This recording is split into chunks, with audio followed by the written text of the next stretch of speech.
Hello, everyone. Welcome back to the Age of Meaning. Today we're recording the third part of a three-part series where Andrew deconstructs materialism or the materialist physicalist paradigm. And the first part we discussed quantum physics and the implications of quantum physics for our materialist or physicalist worldview. The second part was about consciousness, basically the hard problem of consciousness or the inability to account for or explain consciousness within a physicalist paradigm. And now I'm joined by Andrew for part 3 of this exposition. So please, Andrew, take it away. Hello, thank you. Welcome back to grappling with the fact that telepathy is real, so you don't have to. So that is what we're going to be doing in today's episode.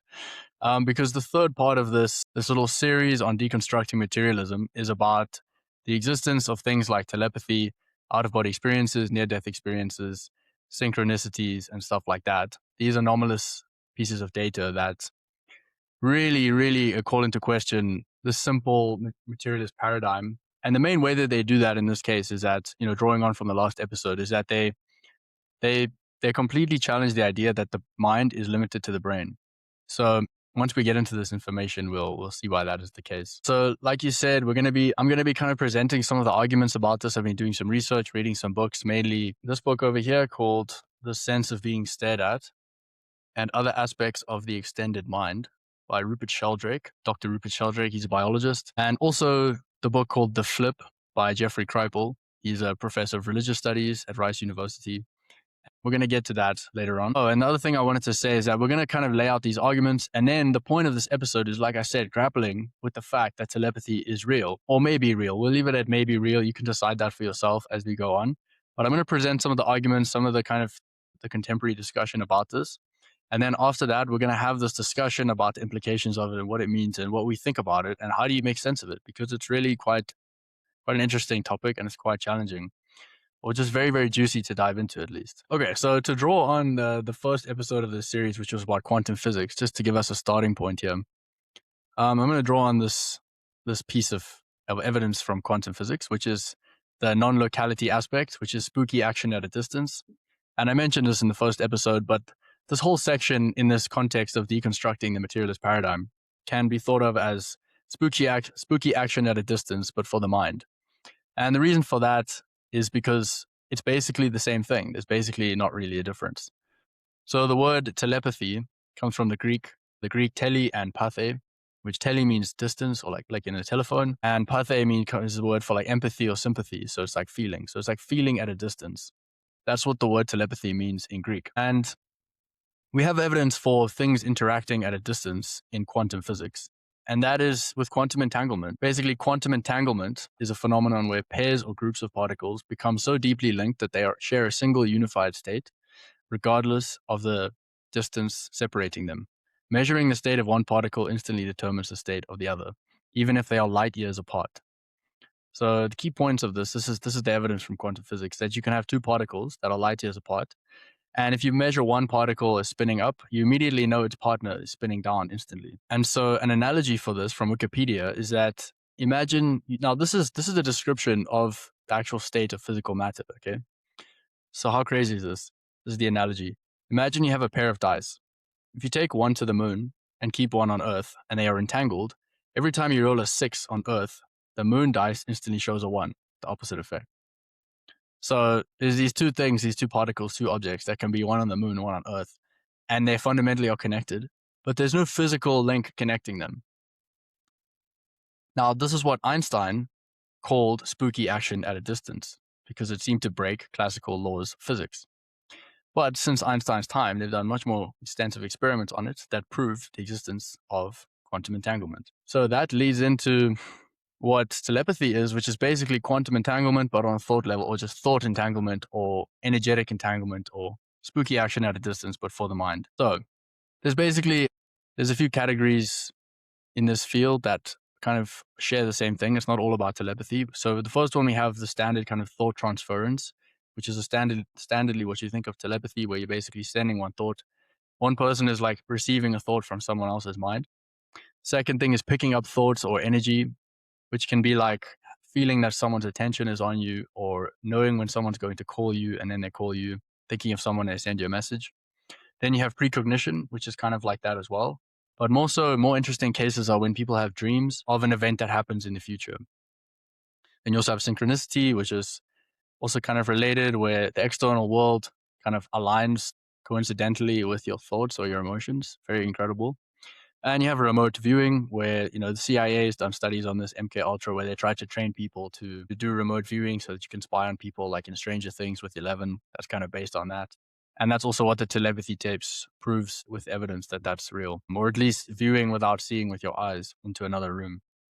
Then you have out-of-body experiences. This can happen with psychedelics, where you have an actual experience of not being in your body. And then you have near-death experiences, where you also have an out-of-body experience. And you have countless reports of similar characteristics, basically a shared set of characteristics across cultures, across times, across thousands of people, of what happens when someone dies and comes back to life. And by die here, I mean their brain stops working and they have a whole experience out of their body.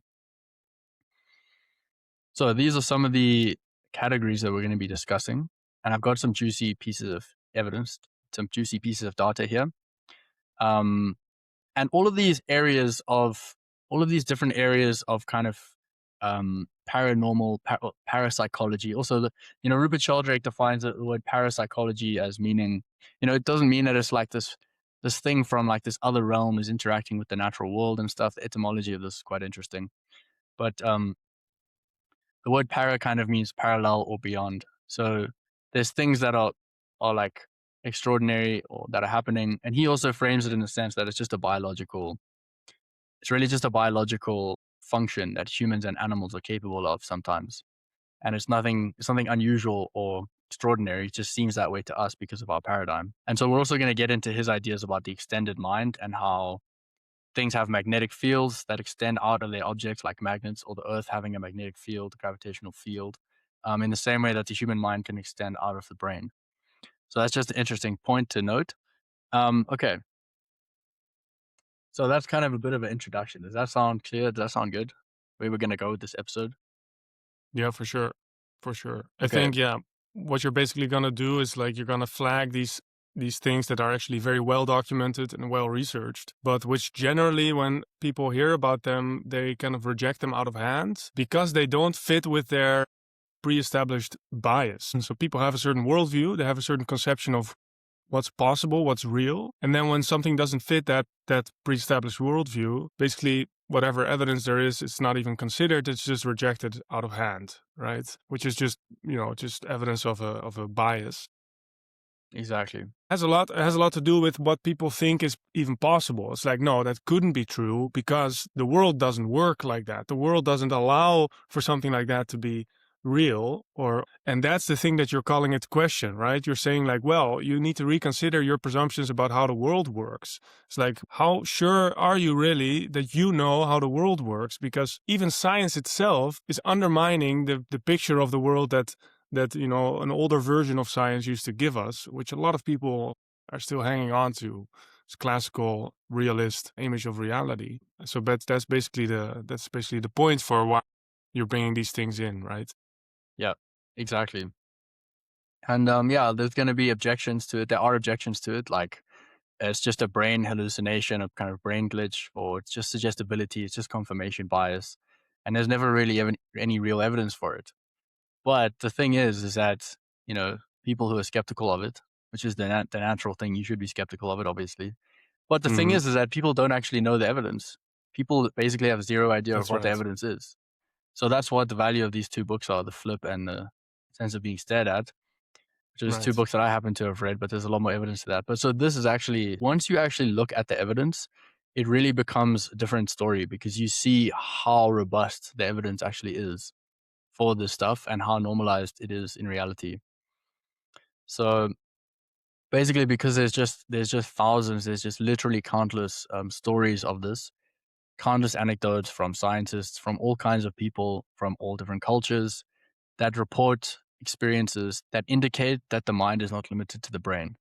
So that's one of the things, is that all of these different categories of these kinds of experiences, that any one of them being true, like let's say thought transference or remote viewing or near-death experience, any one of them being true, if any one of them is true ever at any point in time in any experiment, then that means that they suggest that They suggest and they necessitate that the world is such that the mind is not limited to the brain. And then all these other things can be explained as well. But does that make sense? Like, all of these have the same, what they necessitate ontologically is the same thing. At the basic minimal point is that the mind is not limited to the brain.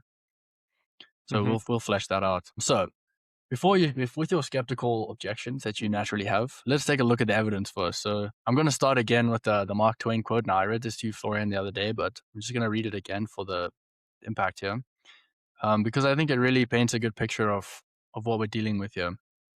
And so this comes from the Flip, it's quoted in the Flip, where he's kind of trying to paint a picture, kind of trying to do like an epistemic walkthrough, like an intellectual exercise to demonstrate the validity of these experiences by mainly citing scientists and scientifically minded people, intellectuals, respected intellectuals, people with PhDs, people like Michael Shermer, who's the head of Skeptic magazine, and their experiences with these anomalous events. So it's not just, people that are just soft-minded, religious nuts or something, or people that are just uneducated, that are just fooling themselves into thinking these things. It's highly respected people, it's scientists.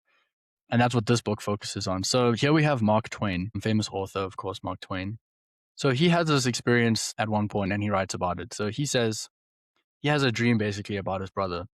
So he says, in the morning when I awoke, I had been dreaming, and the dream was so vivid, so like reality, that it deceived me, and I thought it was real. In the dream, I had seen Henry a corpse, his brother Henry, a corpse. He lay in a metallic burial case. He was dressed in a suit of my clothing, and on his breast lay a great bouquet of flowers, mainly white roses, with a red rose in the center. Okay, so he has this dream about seeing his brother in a casket, and his brother's wearing a suit of his clothes, and he's got a bouquet of flowers, white roses with one red rose in the center. So this is Mark Twain's dream. He felt that it was so real that when he awoke from the dream, he actually was going to the casket. So he woke up with the dream feeling like it was such a real thing, and he was wondering where his brother's corpse was. But then what happened was that after this dream, lo and behold, 2 weeks later, his brother died. 2 weeks later, his brother died.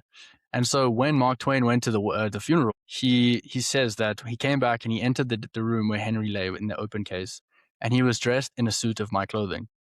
He had borrowed it without my knowledge during our last sojourn in St. Louis, and I recognized instantly that my dream of several weeks before was here exactly reproduced, so far as these details went, and I think I missed one detail. But that one was immediately supplied, for just then an elderly lady entered the place with a large bouquet consisting mainly of red roses, and in the center of it was a red rose, and she laid on his breast. So this is Mark Twain having the experience of dreaming something that hadn't happened yet, his brother's death, seeing it with exact details, and then experiencing that 2 weeks later in reality.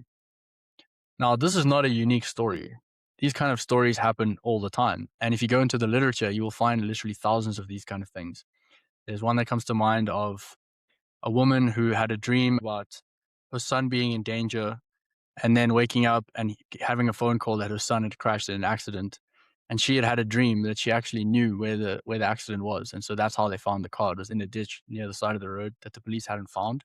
Because of her dream, she knew where the accident was. So these kind of dreams are very common. And if you just imagine if you were Mark Twain having this experience, you have a dream of your brother's death, and then you've experienced it 2 weeks later, how would you go about denying that to yourself? Like, it's basically undeniable. And so, of course, you're going to say that you could say that Mark Twain's a liar, and we're going to get into those kind of epistemic questions. But if that happened to you, though, it's basically impossible. It's an impossible event according to the ordinary laws of physics and stuff like that. So he had a thought of the future that happened. So something in his mind was precognitive of that. So, I mean, yeah, would you agree with that? Like, I mean, it's just a crazy experience, right? Like, so if that happened to you, it wouldn't be able to be denied. Yeah, for sure.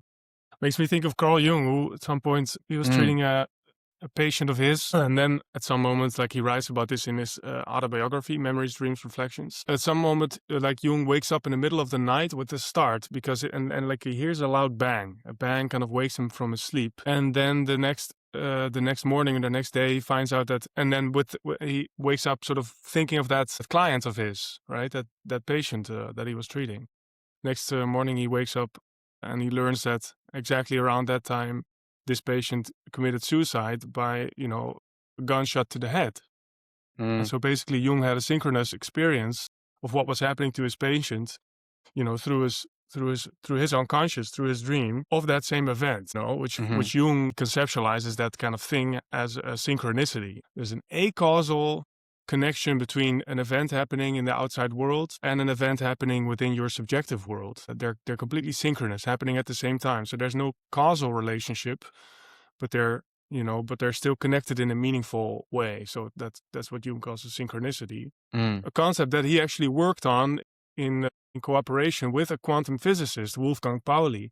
So they actually worked together, on this question, sort of how do we make sense of this? Like Jung was a very scientifically minded person, very empirical in his approach and in development of his theories. So he worked together with Wolfgang, with his quantum physicist Pauli, to try and make sense of this phenomenon that they both knew was real, was happening, was undeniable. And so they worked together to, instead of rejecting the evidence, in order to maintain a physicalist worldview, instead they were trying to see how do actually the latest insights from science, from quantum mechanics, afford a different explanation about the world that actually can explain this phenomenon, so that we don't have to reject something that in fact is undeniable. So that's what I had to think of. Yeah, for sure. And I actually read that I read that same example of Jung in this book the other day, actually. And he has a little section he has sections on everything. And he has a little section on telepathy between psychologists and their patients. And that's quite a common thing as well. That's a very interesting story. Yeah, that's a great point, though, that Jung also coined the term synchronicity. I never knew that, because when I was younger, when I heard about the word synchronicity, I assumed it was just like some new age mumbo jumbo, like new age talk or something. But no, it's actually Carl Jung, like one of the founders of psychology, modern psychology and stuff like that. And also very, like you say, very scientifically minded and empirical. And that's one of the points about telepathy and the study of these kinds of things, near-death experiences, psychedelics, is that really all that it takes, it's actually, the interesting point is that the people that are responsible for the bias on this, the bias and the denial of the evidence, are actually the people that are the so-called skeptics, overly skeptical types, who are not actually true skeptics. They're basically just defending their dogma, because really what it requires is an empirical attitude, just being empirical, like empiricism, radical empiricism, which means what is the evidence and what is my experience, like, and looking at the data and then judging it based on that. What is the data? What does the evidence say? And not having a bias about it. So that's all that it comes down to. So yeah, I'll continue with some of these nice little juicy examples and stories. I'll just go through these for a bit, and then we'll get into the making sense of it and a general discussion. So the second one here is also very, very interesting. This is from the Flip as well. One that I remembered when I read the book first a couple of years ago, which is about Michael Shermer. So Michael Shermer is the head of Skeptic magazine. So he's literally a guy who runs a magazine called Skeptic Magazine, and it's a scientific materialist magazine about skepticism. He's anti-religion. He's like a militant atheist. At least he was. Maybe now he's softened up a little bit on these things. But Michael Shermer is a whole guy who basically built his whole career and his whole intellectual life, his whole identity off of being a skeptical person, a scientific person who's skeptical of religious stuff and superstition and fairy tales and that kind of stuff. But then one day, Michael Shermer himself had this experience, and to his credit, he wrote about it in his Skeptic magazine. So this was the experience with Michael Shermer. He had a classic synchronicity, a profound, very powerful synchronicity, as you can imagine if you experienced it. So basically the story is that Michael Shermer is there with his wife, and they're getting married. And the night before their wedding, his wife is complaining. His wife is telling him that she's sad that her grandfather can't be there at the wedding. And so she's upset about this. She's emotionally distraught about it. The night before, she's talking to him. She's crying because she wishes her grandfather could be there to see her getting married. But then what happens in that very moment is that there's an old radio in the drawer of the room that they're staying in, and like a very old kind of old school radio, mechanical radio type thing that's sitting there. There's no reason that the radio should be working at all. It should be dead. It shouldn't work at all. And in that moment, it turns on, and it starts playing a song, which was the song that his grandmother and his grandmother got married to, or her grandmother got married to. So it's the song that reminds her of the grandfather. And so it's kind of like it's, you could interpret it, or they interpret it like the grandfather saying like, I'll be at your wedding, as if the grandfather is still alive or something in like an afterlife or something. His presence is still there, or it's just a synchronicity. But so this is what Michael Shermer experienced, the guy who's the head of Skeptic magazine. So how can you deny that? Like, it's a physical radio that turns on. It shouldn't even work. It turns on. It plays the one song that reminds you of your grandfather when you're having this moment thinking about your grandfather. So these are the kinds of things that, people experience all the time. Like, obviously people experience these kinds of things all the time, but they automatically write them off as just a coincidence, not to that same degree, obviously. That's like a very intense experience. These things happen all the time in small degrees, and people just write them off.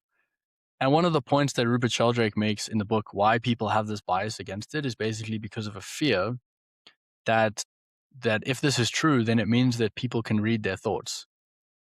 Or that, then it kind of opens you up to this. It's kind of strange and mysterious. And we have this like kind of natural fear about it. And, people don't want it. People kind of don't want it to be true, because then it means that people can like read your mind or something. But I don't think that's how it works. And yeah, I've got some thoughts about that as well to come later. But yeah. Did you want to react to that, or? Well, I was already sort of thinking about it on a more meta level. Like, why is there such a bias, and why do people hang on so strongly to their dogma or when it comes to their worldview? And I had some ideas about that, but maybe we can come to that later. I don't know if you first want to run through some other examples. Okay, yeah, I'll run. Let me just get through these examples. So the next one, you have near-death experiences. So near-death experiences are also a huge piece of literature. There's a lot of evidence on this. And also one thing that I didn't know about until recently was that there's such a thing as a shared death experience. So basically what a near-death experience is that people die, their brain switches off. There's no electrical signal in their brain. They're clinically pronounced dead. And their brain has zero activity in it, and it's basically switched off. But they have a whole experience out of their body. And the really interesting thing about this is that there's actually a list. Well, I have a list of the shared commonalities that happen in near-death experiences. So it's not just that people die and have this weird kind of out-of-body experience every now and then, a few people or something. No, it's more like hundreds of thousands of people have experienced this. You have reports of this. You have anecdotal evidence of it. You have massive amounts of evidence of it. And so these are the common experiences that people experience when they die. So I'll just run through these. First, you have a sense of peace and painlessness, a sudden calm, sudden relief, or even bliss, contrasted with the crisis that's happening with the body. So there's a sudden relief and bliss when you die. You have an altered sense of time. Time may feel slowed down. You have a heightened sense of clarity or vividness, separation from the body, out-of-body experience, feeling detached from the physical body, sometimes viewing the scene from above or elsewhere, and then moving through darkness or a tunnel-like passage.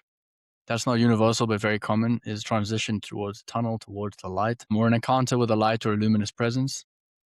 Encountering beings or presences, often guides, relative friends, a life review, panoramic review of one's life, sometimes with strong emotional ethical insight, described as feeling the impact of one's actions on others.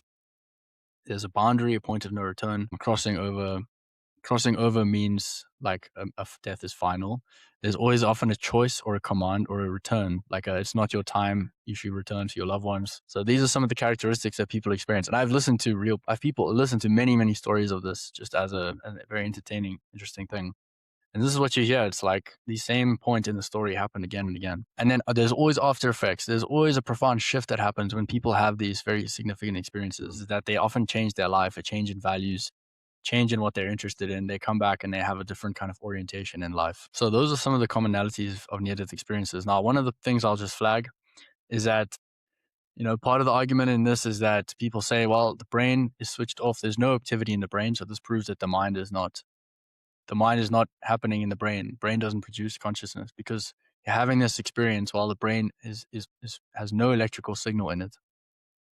Now, the skeptic responds and they say, well, it could be the little tiny moment that the brain comes back online, that you have this whole experience like a dream. You have this whole experience instantly. That's one argument. I think the response to that is quite flimsy, but you could make that case. But the problem where this breaks down is the fact that there's evidence that when people have these experiences of hovering over their body or being out of their body somewhere else, is that there's evidence that people actually know what's happening in the room from the perspective that they're out of their body. So that kind of just changes the whole thing, because you're sitting there, someone's dead, they're hovering above their body, and they know what's going on in the room, or they know what's going on outside the room, and they report what happened while they were dead. They report it because they saw it, and they knew what was happening, a conversation or an interaction or an event. So this is the thing, is that as soon as that's true once, as soon as there's one piece of evidence of that, that changes how we should think about reality, because that means that someone had an experience outside of their brain. And so obviously, if you remain skeptical, you can go into the evidence and look through the details of each little case study and try and go through every single case and debunk, this was quite the case, and this person was just suggestibility, and this person was lying, and that and this. But you're going to have a hard time doing that with all the evidence, because there's really just there's thousands and thousands of cases of it. And so the thing is that when you have anecdotal evidence, and you have thousands upon thousands of pieces of anecdotal evidence that are all converging and all report the same thing, then it's no longer just anecdotal evidence that can be swept under the rug. It becomes real evidence, and it becomes a part of natural history, as Rupert Sheldrake says. It becomes a part of reporting of humanity, of the human experience. And so you could argue that every single person is lying about this, but that is just almost more extreme than accepting the possibility that these things might happen. Okay, let me continue with some further examples here. I know it's sounding a little bit weird, but bear with us, because we're going to make it all make sense. And it's, So then you have dogs that know when their owners are coming home. This is the title of Rupert Sheldrake's other book, which I find very, very, it's very wholesome. So he did studies on the fact that dogs know when their owners are coming home. So, you come back at a certain time, the dog's always waiting for you. And so he did studies where the owner would come home in a different car at different times, random times, and the dogs would often know when the owner was coming. They would come out to greet them. That's one thing. Then you also have the even better thing, is dogs that know when their owners are going for a walk. So I'm sure you've experienced this before, where you decide you're going to go for a walk, take your dog for a walk, and the dog gets very excited. And the moment you say the word walk, they know that you're going for a walk. They get all excited. They get the zoomies. They're like, it's the best day of their life. Now, you might think, okay, well, you said the word walk. They're getting these subtle cues. They know that the leash is there or something. And that may be the case. But they did an experiment once where they took a dog. So this is quite incredible. They took a dog. They put the dog outside the house in a room with the door closed. And they put a camera at the top of the room. So the dog's outside the house in a little outhouse with a camera on it. Can't see the owner, can't see anything. And they would have the owner sit in the house and think about going for a walk for 5 minutes before they went for a walk. And they found that the dog, by watching it on the camera, started reacting, getting excited, going to the door, because the dog knew that they were going to go for a walk, because they picked up their owner's thoughts. So this is a real study that Rupert Sheldrake did.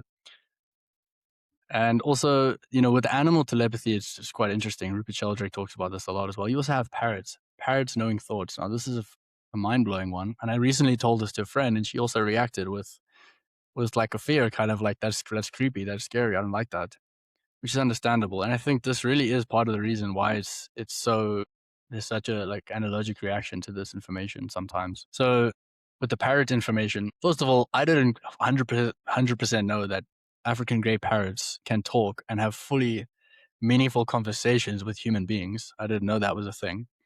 I don't know if you knew that, Florian. They've it's completely proven now that a parrot that can speak, they're not just mimicking words. They're you can have a whole conversation with a parrot, and they actually are intelligible. Really? Yeah, the African grey parrot. This one parrot called Alex. There's a book written called The Alex Studies. There's a whole studies of this experience. This parrot was trained up to have a vocabulary of 200 words, and you could say "How's your day going?" What color is this? It'll say what color it is. It's not just repeating things. And there was another parrot that Rupert Sheldrake did an experiment with, who had built up a vocabulary of up to 800 words. And this parrot was actually telepathic with its owner. And so the owner would literally be in the house, and they would decide, okay, I'm going to go out now to the grocery store. And the parrot would say groceries, or goodbye, have a good day, or something. You're leaving the house now. The parrot would know what they're going to do. Or they'd just think, I'm going to go shower. And the parrot would say enjoy your shower.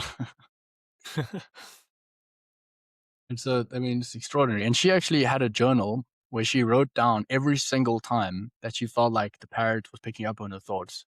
And she had a list of 3,000 incidents where the parrot picked up on her thoughts. And Rupert Sheldrake went to her house.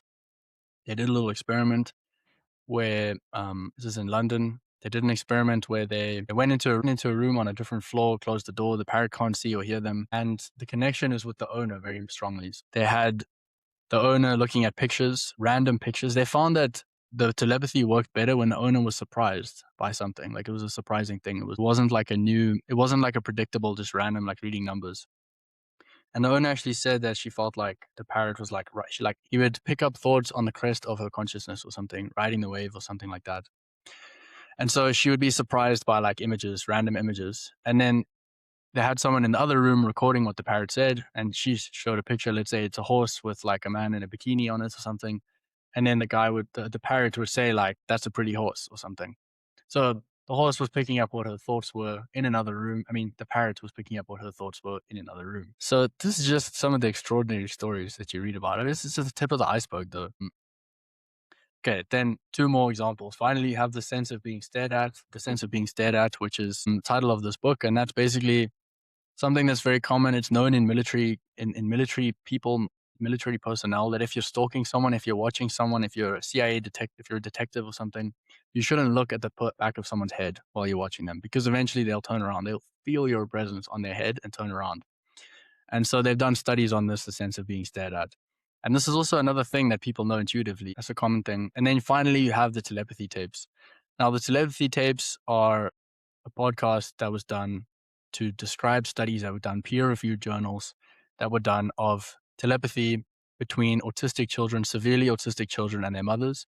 And so what this was it came down to this. You can watch the videos online, by the way, is where you have the mother reading off like numbers on a page, a card, in another room, and the autistic child is in the other room, and they know what the mother is seeing and looking at, and they can write down what it is that the mother is seeing. So you're seeing something not with your eyes. It's in the other room, and you know what the other person is seeing. So they've proven that with the telepathy tapes. Now, there's skepticism against that, but ultimately it's quite established.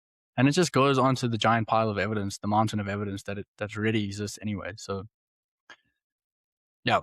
So all of these examples demand and suggest the same ontological reality, that the mind is not limited to the brain, and that matter is somehow minded, is somehow a interconnectedness between things, and that things can happen not on only a physical level. So those are basically the examples for now. I've covered quite a lot now. Yeah. How do you feel about this information? Shocked. What happens As to you my should be. comforting worldview, you know? Right. Yeah, it's very interesting. So I don't know, what do you think? How do you think this all works? Well, first of all, what do you think about the evidence of it and what I've presented? Or do you have any objections, or do you think it's real? And how do you think it works? Like, what does it say about reality? Yeah, personally, I think the evidence is pretty convincing. The evidence of parapsychological studies, and I think there could have been much more evidence were it not for the fact that there's such a bias against these types of studies. Why? Because, before even investigating something, people already assume that something is not possible by definition, and so why even bother investigating it, right? So there's a lot of bias against it, which is why the studies are still limited in number. But I think there's still plenty of studies now to make a very strong case that a lot of these parapsychological phenomena are real, that the human mind has capabilities that were initially maybe not held to be possible. And I think if you accept the evidence, or you accept that hypothesis that these parapsychological phenomena are real, then basically it demands a revision of our ontology or our worldview, which is like, our worldview anyway is, demanding a revision because of the discoveries from quantum science. So it's also like a revision of our worldview was already long overdue. And this is just another sort of thing to add to the list for, what needs to be accommodated because we want to pursue the truth, right? That's kind of the principle that we're going by. Is like, you want your worldview, your assumptions about the nature of reality, you want those to be true. Why? Because if your attunement to the world is based on a more true worldview, that just has all kinds of pragmatic utility, right? I think this is such a basic principle that like you want your perception of reality to be more true. It's almost like that's just a biological drive that we have, right? But then on the other hand, there's a tension between, there's a tension between that principle and sort of also like you can't have too much rupture or change all of a sudden, because also your worldview also provides you with a lot of stability that you need in order to just function and not be anxiety riddled, basically. And so there are also good explanations for why people resist sort of a change or an update in their worldview. I had a few more thoughts about that, but that's kind of a different topic. Like, why do people resist evidence that flies in the face of their worldview, and why is there such a thing as dogma, right? Especially within a scientifically minded culture, which is supposed to have transcended out of a superstitious dogmatic worldview that came sort of in the pre-scientific culture. Why would a scientific culture be dogmatic, right? I think it says a lot about human psychology, but it's kind of a different topic that we could get into. Yeah, those are some initial thoughts. Yeah, for sure. It's a good point, because I mean, that's the thing. It's the classic. It's like, well, science is just a worldview, right? It's just a belief. And but I think we have humanity has indeed reached a level of rationality and empiricism and skepticism and logical thinking, which is massive strides have been made to get to this kind of standard level of logical thought. But in reality, it's the thing is that it just condenses. So science, the scientific scientism, just becomes a new kind of worldview, new kind of dogma. And it becomes the thing that people cling on to protect their ego and their worldview and their sense of security. And it's kind of like on the kernel level software. So if you change it too much, it can be terrifying, because it can almost feel like a death. Yeah. It can feel like it. Yeah. It can feel like you're taking away something that the identity is like really solidified on, like it's built a structure on that rock. Yeah. And it's almost like this, like someone's like, it's like Titanic, like they're sunk. The Titanic has sunk, and now they're floating on a little piece of wood, and then you like take that wood away from them. It's like, because the ego, it clings onto certain like cornerstones of thought, I think. Yeah. And that's why arguing with people that's why people get triggered in general when you have discussions about politics or something, even on that level. Sometimes people get really emotionally triggered by it. It's because there's a level of identity clinging onto it, and like a survival of the identity that's related to that belief. I think by definition, actually, people do not update their worldview. That doesn't happen. It's like you're conditioned, you're born into a culture, and the culture conditions you, and with that conditioning comes the development of your ego. And with the development of your ego comes also the development of a worldview, like a certain understanding of how the world works and like what reality is. Those kind of go together, and those become part of your identity. And it's like the feeling of who you are is directly related to, your understanding of what the world is like.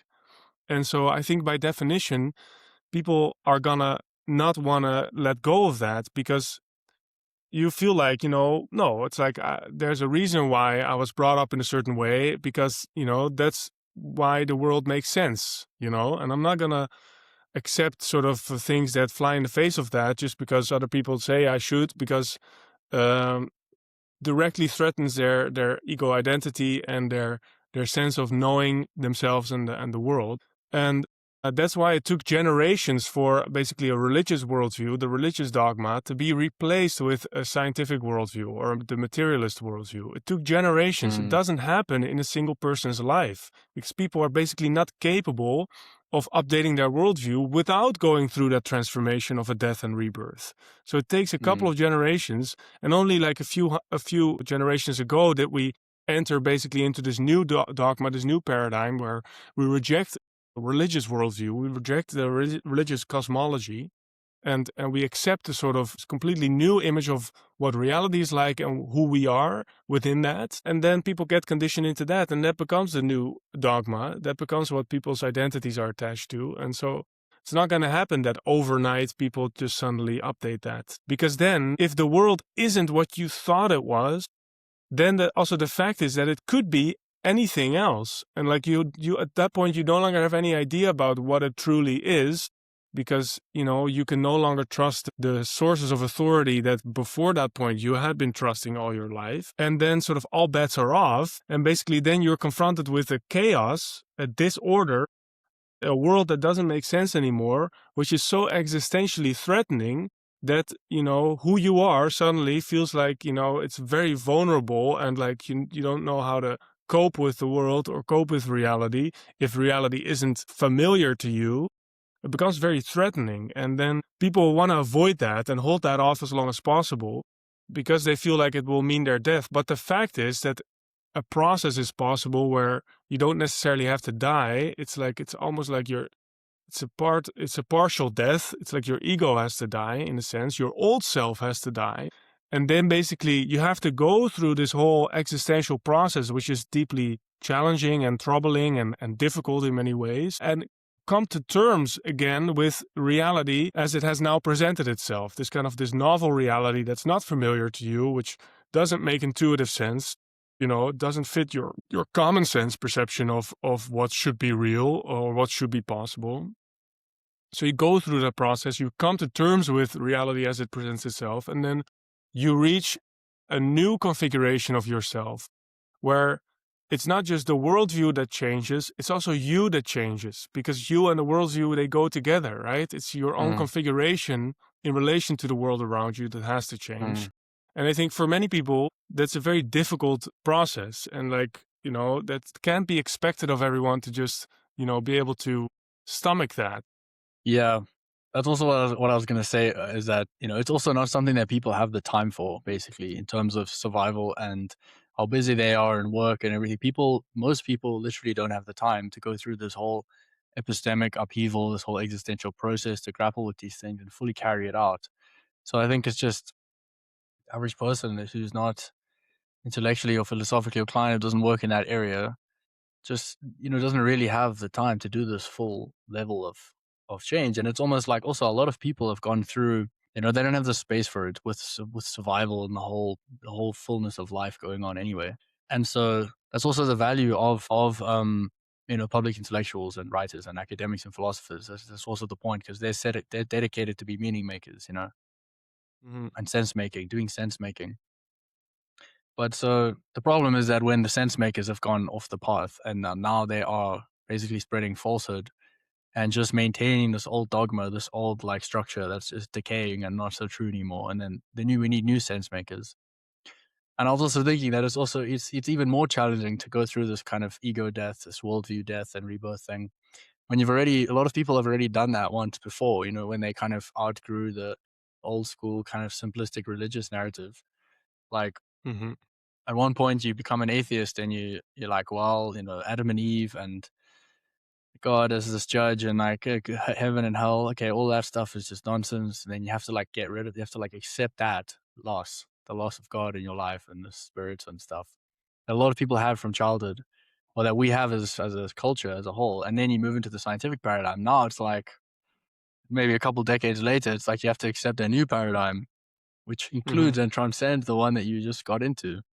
And so you have to be willing to transcend it. And then it's complicated because then it's kind of bringing in aspects of the previous worldview that you let go of, like the existence of a soul, for example, or the spirit and the afterlife and thoughts having meaning and intention and these things being significant, and then integrating that with what we know about science, where science is half right as well. It's not like science is wrong, it's that science is half right about its descriptions of the physical universe and the mechanistic nature of things. So it's really complicated stuff.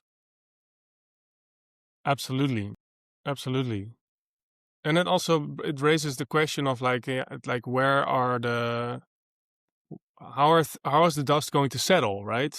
Because if I think about the Netherlands, where I'm from, the culture that I grew up in, the Netherlands is first and foremost among a few other nations in the world that have become secularized, right? So basically the whole culture, with a few exceptions, kind of grown out of Christianity, grown out of a religious worldview, and have assumed a secular worldview, basically a worldview that is disenchanted. There's nothing magical about the world, the supernatural is not real.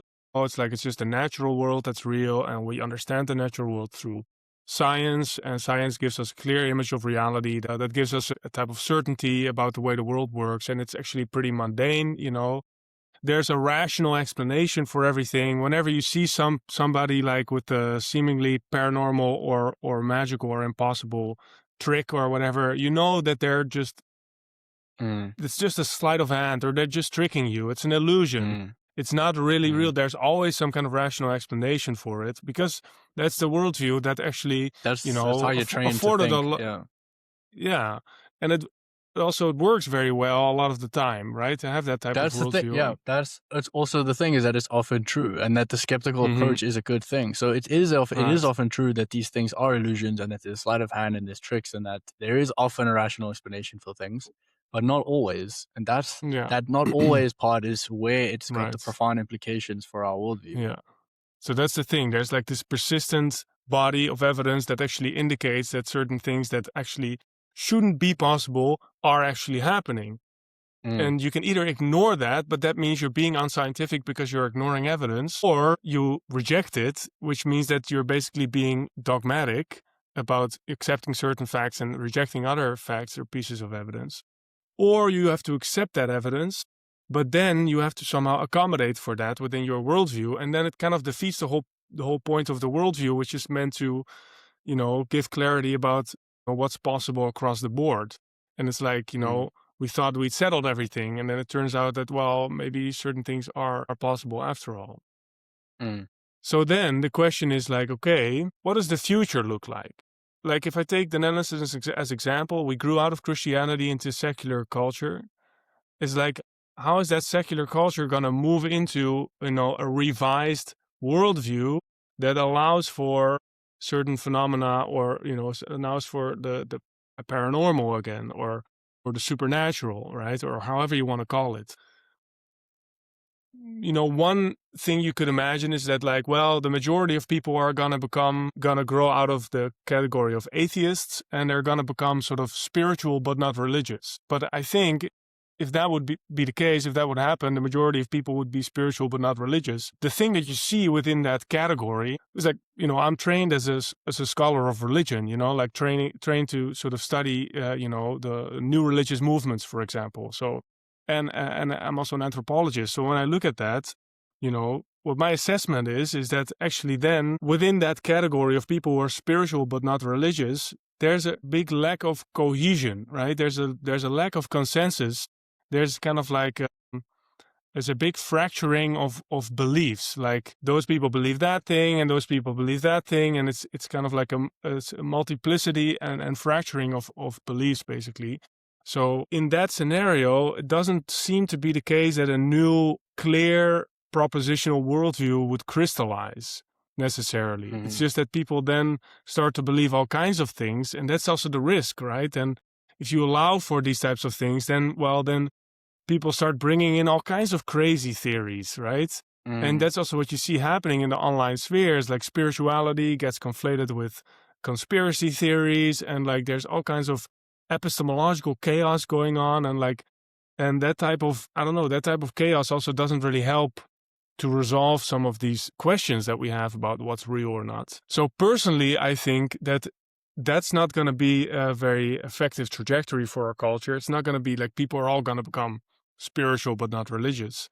I think actually that propositional belief, like belief where you say like this, where you explain like this is the way reality works, I don't think necessarily that there will be a new consensus reached, well, at least for a good while, about the nature of reality, what reality really works like. I think in the meantime, what is going to be more decisive is not what people believe, but is what people embody. So in the face of reality as it presents itself, it's going to be more relevant and more important. It's like, what do single individuals embody, right? Because it's not just in the belief or in the worldview, it's also, as I explained before, in the configuration of the self, in the configuration of the individual psychology, that, we actually see reflected, how well attuned somebody is to reality. And I think that's what matters maybe even more than saying like, this is what reality is like, being able to explain that is actually looking at like, what is your attitude towards life and what does your attitude towards life imply about who you are? It's like, what is the wisdom that you're embodying? You know, how much do you know, not from what you're able to tell from your factual knowledge, but how much do you know just from how you're able to act in the world? You know, like how much knowledge speaks from your actions, speaks from your attitude. I think that's a different type of knowledge. That is a different type of capital, which is gonna be more valuable in the face of this sort of ontological uncertainty or ontological anxiety that's gonna come up as people lose their certainty about the way the world works. That's my intuition. I don't know what you think about that. I think that's really well put. And yeah, that's a great point. I think it's also very wise because at the end of the day, it's not so much about your knowledge or propositional knowledge or being right or proving like this is how reality is. And it's, you know, that is less important on like an absolute level than how you live your life and how you relate to people and what you embody in the world. And I think it's interesting because, you know, there's certain things like psychological wholeness and being integrated and being unified and aligned, like all parts of you being aligned and whole. You know, that is where on the other hand, where the kind of the crystallized, the image of the world, your understanding of reality and the metaphysics and the ontology from like a more spiritual or deeper philosophical thing actually aligns and informs your psychology and your kind of moral direction, where there's like a relationship between the unity of your mind and the unity of reality. And that's why that's something to strive for. That's why wholeness and integration is something to strive for, because fundamentally the reality is whole, it's one, it's unified. And so these kinds of things do help you as well to inform how you should live your life, as opposed to the very stripped down, disenchanted, simplistic, divisive worldview of materialism, which just doesn't give you anything about how to live your life because you're just a brain with biological impulses and you're going to do what you're going to do anyway because it's all determined. But yeah, where the worldview goes, I think that's where it goes with the spiritual but not religious. I think, yeah, it's definitely a good point with the lack of cohesion. I think this is like the big question is, where is it going to go? How are we going to evolve in this state? And it might be the case that reality, that for the next couple decades, as this paradigm shift continues, and maybe even throughout our whole lifetime, you know, it might be the case that there is this ontological anxiety and this kind of in between two worlds. And people that are religious, people that revert to religion, stage balloon spiral dynamics, people that are stuck with that stay with the materialist paradigm, people that are spiritual but not religious, a mix, and people opening up. It might just be like that for the rest of our lifetime. And it might only filter down and really start to change in like a couple generations. Even though that's not as exciting as the idea of a kind of age of Aquarius mass awakening type thing that might happen in like 5 years or something. But I think it's always that's 3 years down the line, you know. Yeah, exactly. It's always like, yeah, it's always just coming soon. I think that's a great question though, about what does the future look like with the worldviews and stuff. And I think that's also why we started this podcast, why it's called the Age of Meaning as well, because we're moving into an age where there's more meaning that's required and where meaning becomes more important because the standard kind of given sense of meaning is now crumbling and we need more deeper meaning and we're starved of meaning as well. And so that kind of question that you raised is kind of what we're going to be grappling with throughout this podcast. Yeah. So I think, to get back to the telepathy stuff quickly, I've got some thoughts about that. I think one of the interesting things that you raised is about, the way that it kind of causes this anxiety. And I think, you know, it's the case that the thing is that you can often treat these anomalous experiences or magical things as being like they're illusory or they're suggestibility, or people are just deluded, or there's a glitch in the brain or something. It's a hallucination.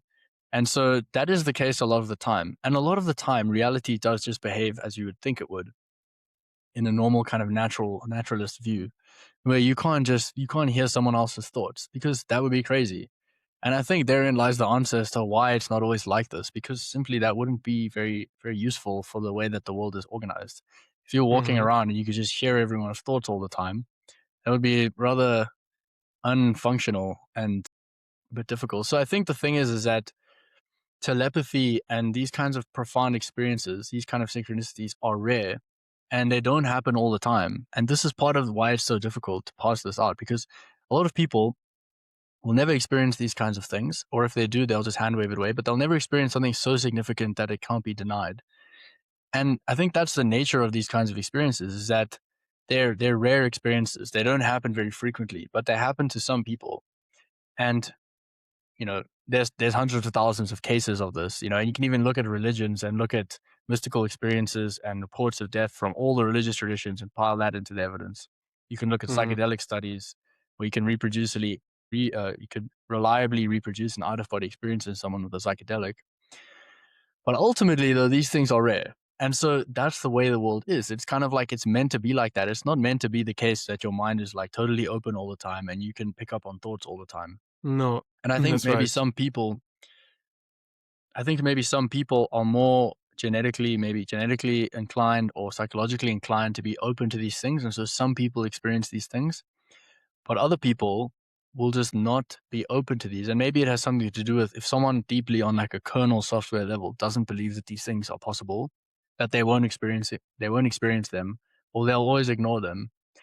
And so I think it's just the way that reality is configured. But the fact that this does happen sometimes, that evidence, the fact that you can send a thought from one mind to another mind across a substrate, some sort of substrate that must exist, then that means that that's evidence that proves that reality is more like consciousness or energy than it is physical.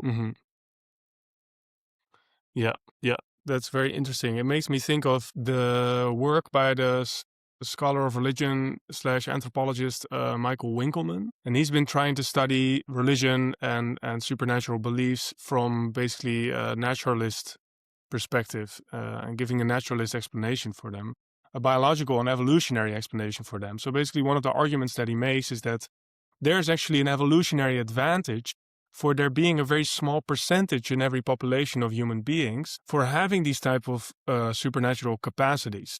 In a tribal setting, if there's a group of 200 people, it might be very advantageous to that group if there's just one person, not everybody, not 15, but just one person who has certain capabilities for supernatural perceptions, who has a sensitivity to picking up information from the field, from what's normally invisible, and then bringing that back into the group. And that's often a person who is incapable of leading a normal life and who has to go through a ritualistic initiation process in order to properly function, as in the role of like a shaman or a witch doctor, so that he can mediate between that unseen world and the ordinary world. But for the whole group, there's actually this evolutionary advantage to that one person having that capability.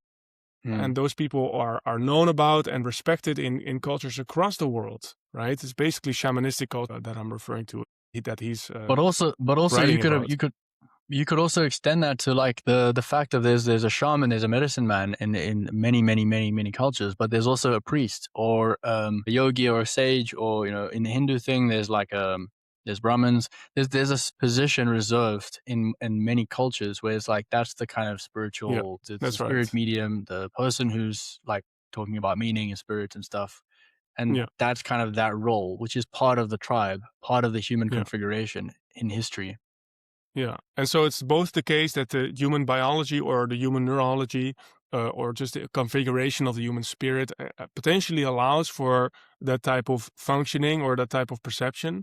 That's the case, but it's also the case that in these cultures, in these more traditional, quote unquote, traditional cultures, there are also the ritualistic infrastructure to actually to give those types of people their proper place in the broader collective, right?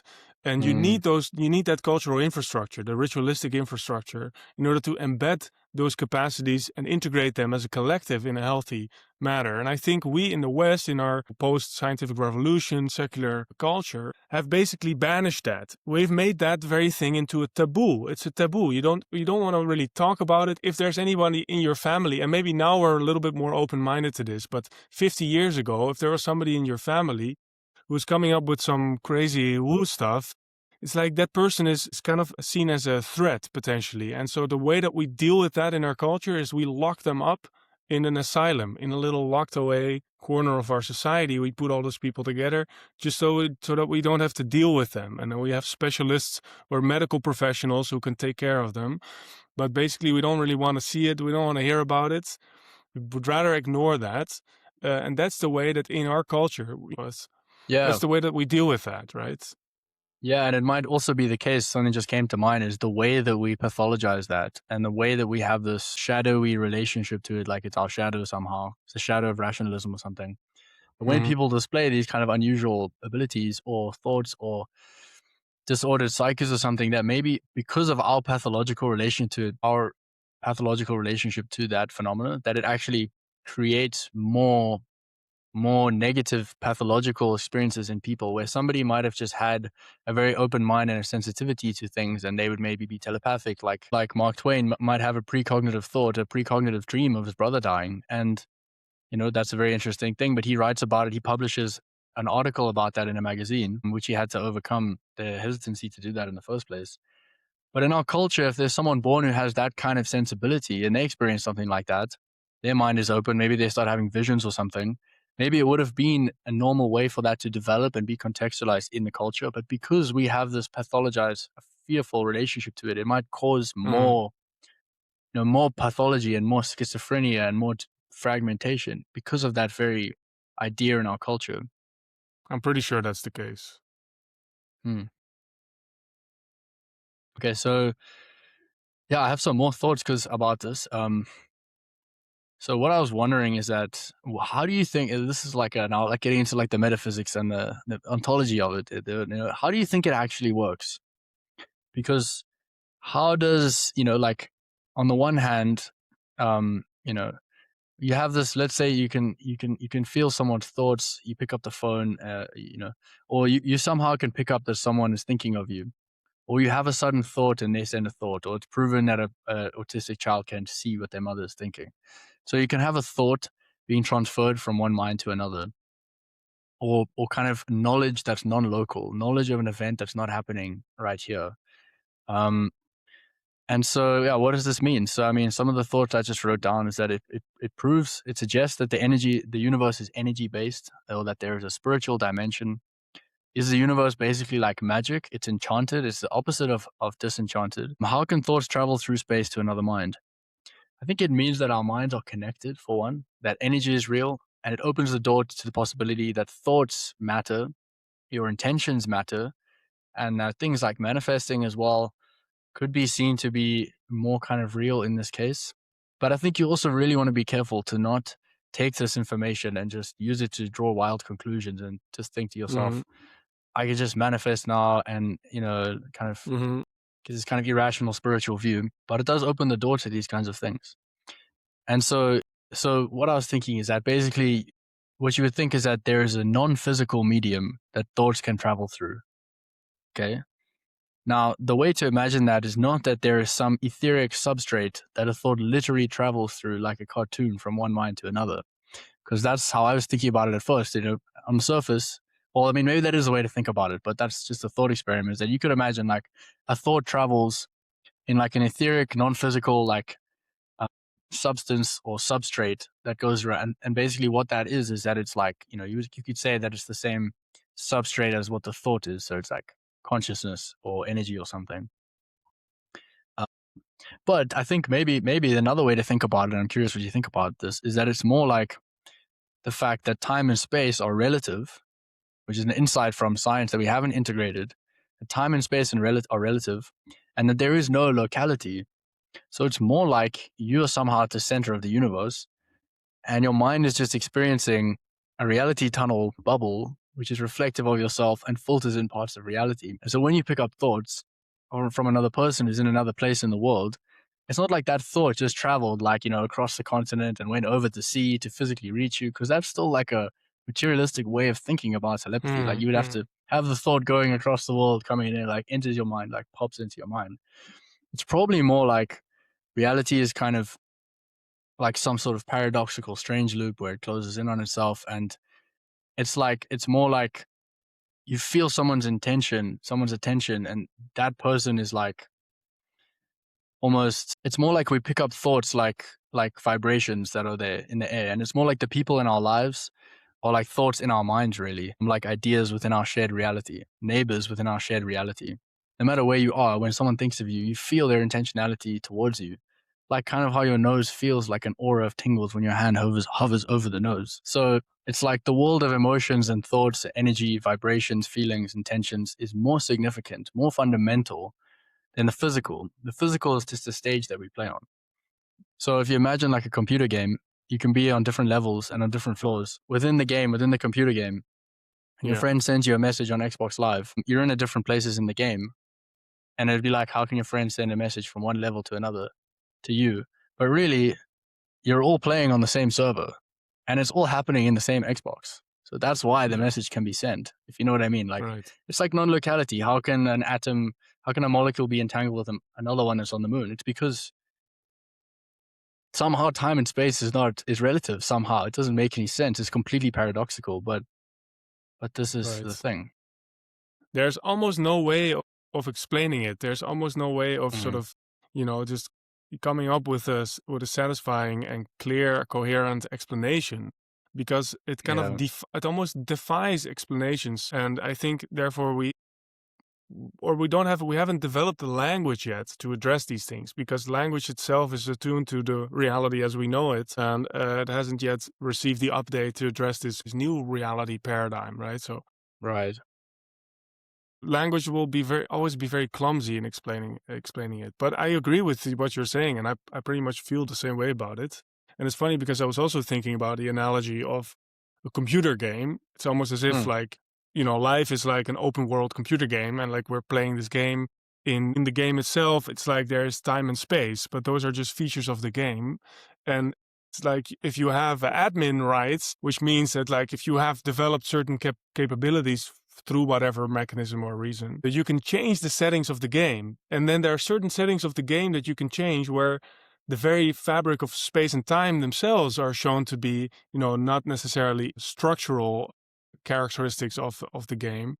And that there are other ways of playing the game where you reach beyond that time and space, architecture. And there's a completely different type of architecture where everything is connected in a non-local way. There are connections where, two things can be the same thing at once or something like that. It's like you and me, we are like spatially separated. You're in South Africa, I'm in the Netherlands, but that's happening in the space-time version of the game. If we would change the admin, there's maybe some configuration or settings possible where you and me there's no such thing as location. There's no you over there and me over here. It's a completely different architecture, but there's almost no language to talk about that, to describe that. But what you're saying would make sense. What you're saying is totally logical about this being the admin, being able to change the configuration of the game. It's totally logical if you have the metaphysical paradigm that consciousness is primary. Because why would you be able to change the admin and change the configuration of the game? Because you are consciousness, and consciousness is the fundamental substrate of reality. In that case, it's not an illogical thought to think at all. And that explains all spiritual experience and mystical experiences. Because you're having these profound metaphysical, ontological experiences where the structure of reality is changed in your perception, because reality is made of consciousness and you are consciousness.